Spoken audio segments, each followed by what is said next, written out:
அன்பானவர்களே, அன்பு வணக்கங்கள். நீங்கள் அதிகாலையில் பிரபஞ்சத்தோடு தொடர்பு கொண்டு பேச முடியும். எல்லாருக்கும் ஆசை தானே, நான் கடவுளோடு பேசணும், தெய்வத்தோடு ஆண்டவனோடு நான் பேசணும். அதற்காக தானே பல கோயில்கள் ஏறி இறங்குறீங்க, பல பிரார்த்தனைங்க செய்யறீங்க, பல பரிகாரங்கள் செய்யறீங்க. எதற்காக?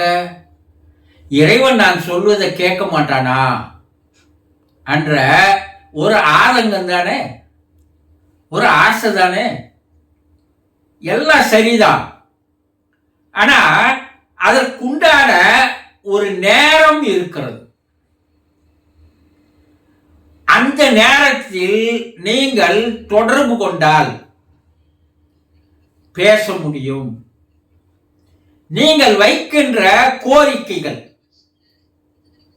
நீங்க எதெல்லாம் கேட்கணும்னு நினைக்கிறீங்களோ, எதெல்லாம் வேணும்னு நினைக்கிறீங்களோ, அதெல்லாம் அந்த குறிப்பிட்ட நேரத்தில் நீங்கள் எடுத்து வைத்தால்தான் 100% அது நடக்கும். ஆனா அந்த நேரம் மட்டும் போதுமா? அதற்கு உண்டான தகுதியும் உங்களுக்கு வேணும். ஒன்று, இறைவனோடு நீங்கள் பேசுவதற்கான நேரம்.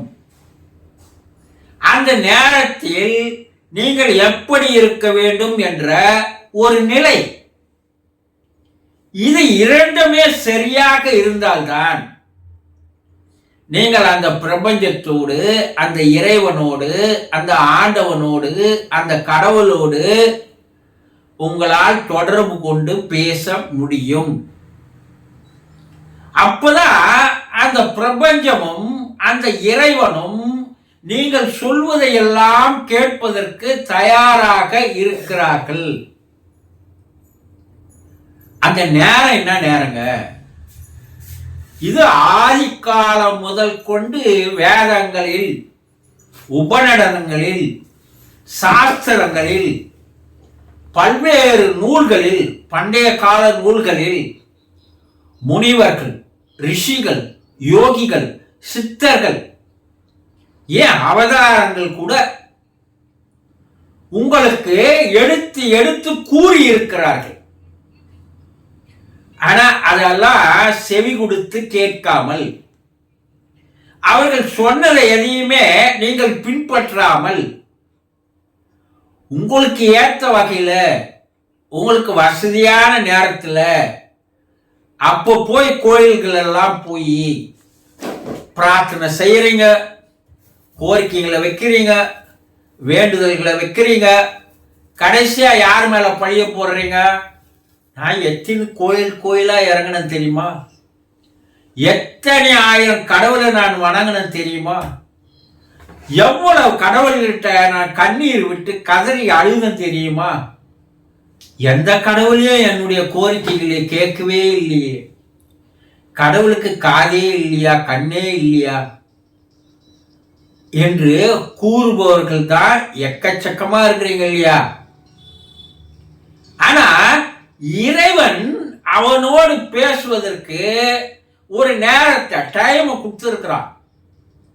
அவன் உங்களை நீங்கள் பேசுவதை கேட்பதற்காக அவன் அந்த நேரத்தை ஒதுக்கி வச்சுட்டு உங்ககிட்டயே வரான்.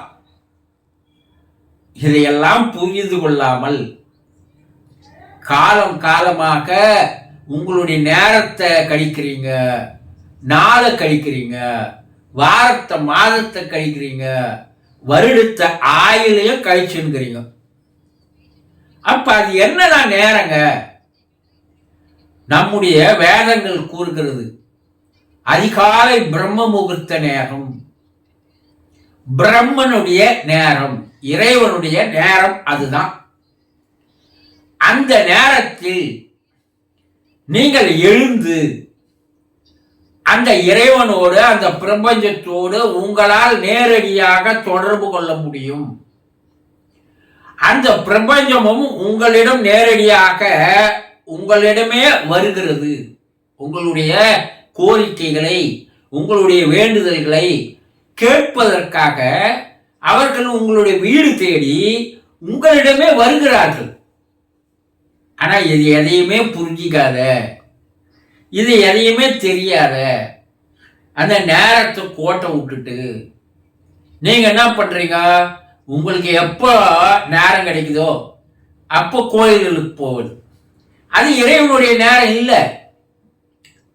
நேரம் தவறி போனா ஒரு அதிகாரியை பார்க்க முடியுமா? ஒரு அமைச்சரை தான் பார்க்க முடியுமா? அவங்க சொன்ன நேரத்துக்கு அப்பாயின்மெண்ட் கொடுத்தாங்க. நீ அந்த நேரத்தெல்லாம் விட்டுட்டு உன் விருப்பத்துக்கு உண்டான நேரத்துக்கு நீங்க போனீங்கன்னா எந்த அதிகாரியாவது உனக்காக காத்துன்னு இருப்பாங்களா? அவங்களுக்கு 1000 வேலை இருக்குல்ல.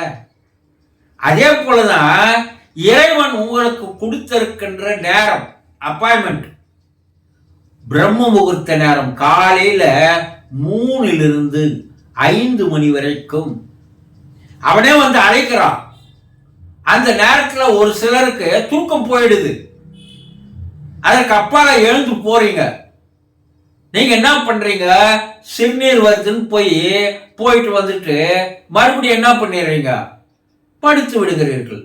அவன் உங்களை எழுப்பது எதுக்குன்னா, நான் வந்து இருக்கிறேன், இப்ப உங்களுடைய கோரிக்கைகள் என்ன, அதை என்கிட்ட சொல்லுங்க, நான் கேட்கிறேன். அவன் தான் வந்து எழுப்புறான். ஆனா நீங்க அவனுடைய பேச்சை கேட்பதில்லை. அவன் வந்து உங்களை எழுப்புவதற்குண்டான நோக்கத்தை நீங்கள் புரிந்து கொள்வதில்லை. அதனால் நீங்க என்ன பண்ணிடுறீங்க? நமக்கு வாழ்க்கையில முக்கிய தூக்கம் தானே, தூங்கி போறீங்க. இப்ப அந்த நேரம் இறைவன் உங்களுக்கு கொடுத்த, அந்த பிரபஞ்சம் உங்களுக்கு கொடுத்த அந்த அப்பாயின்மெண்ட் நேரம், அதை நீங்க என்ன பண்ணிட்டீங்க? மிஸ் பண்ணிட்டீங்க. பல நாட்கள் வந்து எழுப்புறான், அவன் விடுறதில்லை உங்களை. பல நாள் நீங்க அதிகாலையில் எழுந்துக்கிறீங்க. ஆனா ஒவ்வொரு நாளும் நீங்க கோட்டை விடுறீங்க. பார்க்கிறான் இறைவனும், ஆஹா இவனோடு நம்ம எழுப்பி இவனுக்கு பிரயோஜனம் இல்லை, வேறு ஒருவரை தேடி செல்லலாம் என்று அவன் போய் விடுகிறான். முதலுக்கே மோசம் போயிடுச்சு உங்களுக்கு. ஆக நீங்கள் பிரபஞ்சத்தோடு தொடர்பு கொள்வதற்கு ஏன் அந்த நேரத்தில் அவன் செலக்ட் பண்ணான்னா, அப்பதான் உங்களுடைய மனமானது அமைதியாக இருக்கும். எந்த சிந்தனையும் இருக்காது, எந்த எண்ணங்களும் இருக்காது, எதுவுமே இருக்காது. உங்க மனம் காலி பாத்திரமா இருக்கும். அப்போ அவன் உங்களோடு தொடர்பு கொள்வதை உங்களால் நன்றாக புரிந்து கொள்ள முடியும். அதை யார் சரியா பயன்படுத்துறீங்களோ, ஏதோ ஒரு சக்திப்பா, ஏதோ ஒன்று என்னிடம் வருகிறது, அது என்னை எழுப்புகிறது, அது என்னுடைய வேண்டுதல்களை கேட்கிறது என்பதை புரிந்து கொள்பவர்கள் 1000ல் 1 2 பேர் தான். அவனுக்கு எல்லாம் கிடைக்கிறது, கேட்டதை தருபவன் அவன். அப்ப நீங்க என்ன பண்ணுறீங்க? நீங்க கோயிலுக்கு போறீங்க, உங்க மன அமைதியாக்குதா? கிடையாது. அப்ப அது இறைவனும் அங்க இல்லை, நீங்களும் மன அமைதியோடு இல்லை. அந்த இறைவனுக்குண்டான நேரம் காலை பிரம்ம முகூர்த்தம் என்று சொல்லக்கூடிய 3 to 5 மணி வரைக்கும் தான் தெய்வீகமான நேரம், தெய்வத்தின் நேரம். அப்போ உங்களுடைய மனம் அமைதியா இருக்கணும். அப்போ பிரபஞ்சத்தினுடைய நேரம், அதை நீங்க சரியா புரிஞ்சுக்கணும். உங்களுடைய மனநிலையை சரியா வச்சுக்கணும். இது ரெண்டும் யாருக்கு சரியாக கை கூடுகிறதோ அப்போது நீங்கள் நினைத்ததெல்லாம் நடக்கும் என்பது 100% நிறைவேற்றப்பட்ட உண்மைகள். இதை பற்றி பல ரகசியங்களை ரிஷிகள் முனிவர்கள் எடுத்து கூறியிருக்கிறார்கள். அதற்கு ஏற்ற மாதமும் இந்த மாதம்தான். இப்போ இந்த மாதத்தில் நீங்கள் இன்னும் வெகு வெளிவாக அவனோடு தொடர்பு கொள்ள முடியும். அவனும் வெகு நெருக்கமாக உங்களோடு வருகின்ற காலம் என்பதை புரிந்து கொண்டு இனிமேலும் வீணாக்காதீர்கள், பயன்படுத்தி பாருங்கள். அதனுடைய பலன் அபரிதமாக இருக்கும் என்பதை புரிந்து கொள்ளுங்கள். சந்தோஷம்.